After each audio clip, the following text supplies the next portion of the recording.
We're back with another update on ICE activity in Oregon, where I'll give you the latest data and the ways that people are fighting back. Last week, 67 detentions were reported to the Portland Immigrant Rights Coalition hotline, bringing the total in November to 373. In October, Border Patrol reported at least 231 more arrests than PERC, but it remains unclear if this was just in the Portland metro area or in all of Oregon. If this trend holds, we can expect that DHS arrested at least 630 people. PERC also noted reports of increased surveillance, including a rough correlation between the locations of detentions and automated license plate readers like flock cameras. However, this does not necessarily mean causation. Of the 77 flock cameras listed in the Portland metro area on dflock.me, 44 are outside of a Home Depot or Lowe's. An additional 16 line the Washington 500 highway near a Lowe's in Clark County. Many of these 44 cameras are in clusters outside of these hardware stores. But still, about half of the areas that have flock cameras in the Portland metro are in front of a Home Depot or Lowe's, where day laborers often congregate for work.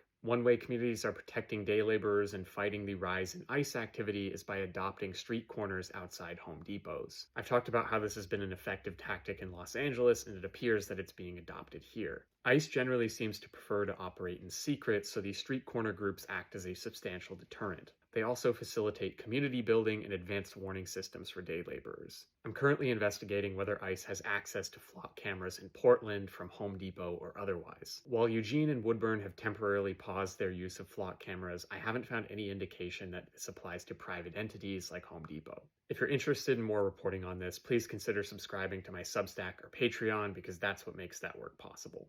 In other news, it appears the federal government aims to ramp up its deportations along the coast and is likely still interested in building a detention center near Newport. A federal defense contractor is seeking to reserve hundreds of hotel rooms along the coast, according to Newport's Mayor Jan Kaplan. A Newport detention center would present a serious threat to immigrants, as a part of the airport there is controlled by the Coast Guard, making it easier for DHS to execute deportations rapidly. Lastly, Oregon Attorney General Dan Rayfield has given notice to both the Department of Homeland Security and Department of Justice that he intends to prosecute federal agents for violating state laws if they go beyond the reasonable discharge of their duties. You can find more information on that in this video that's on the screen now.